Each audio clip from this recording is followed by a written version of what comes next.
இங்க ஒரு ஊர்ல இவங்க 2 பேருக்கு கல்யாணம் பண்ணி முடிஞ்சோன்னே இன்னைக்கு நைட்டு தான் ஃபர்ஸ்ட் நைட்டு. ஆனா இவனோட ஒய்ஃப் டிவியை போட்டு சீதாராமன்ங்கிற ஒரு சீரியலை பார்த்துட்டு இருக்கா. இவனும் ரொம்ப நேரமா வெயிட் பண்ணிட்டு இருக்கான். ஆனா அவன் வர மாதிரி தெரியல.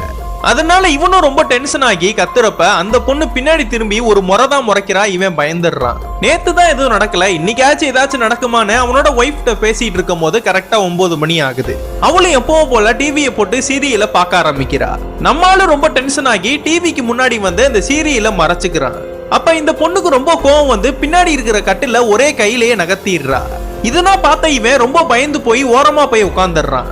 இங்க நடந்த எல்லா விஷயத்தையுமே அவனோட ஃப்ரெண்ட்ட சொல்லும் போது அவன் ஃப்ரெண்டுல ஒருத்தனுக்கு அவன் வீட்டுல இதே மாதிரிதான் நடந்திருக்கு. அதையும் அவன் சொல்றான். 9 மணி ஆயிடுச்சுன்னா என் ஒய்ஃபுக்கு ஏதாச்சும் ஒண்ணு ஆயிருதுன்னு இவங்க எல்லாருமே நின்னு பேசிட்டு இருக்காங்க. ஆனா அன்னைக்கு நைட்டு 9 மணி எப்படா ஆகும், நம்ம எப்ப வீட்டை விட்டு வெளியில போலான்னு காத்துக்கிட்டு நின்னுட்டு இருக்கான்.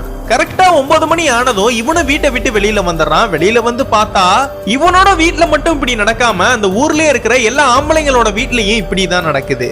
அதனால இதை இப்படியே சும்மா விடக்கூடாதுன்னு இவனோட ஃப்ரெண்ட்ஸ் எல்லாம் கூட்டிட்டு போய் ஒரு சாமியாரை பார்க்கலான்னு போறான். அந்த சாமியாரை பார்த்து நடந்த எல்லாமே சொல்லலான்னு போனா அந்த சாமியாருக்கே இங்க நடந்த எல்லாமே அவங்களுக்கு தெரியுது.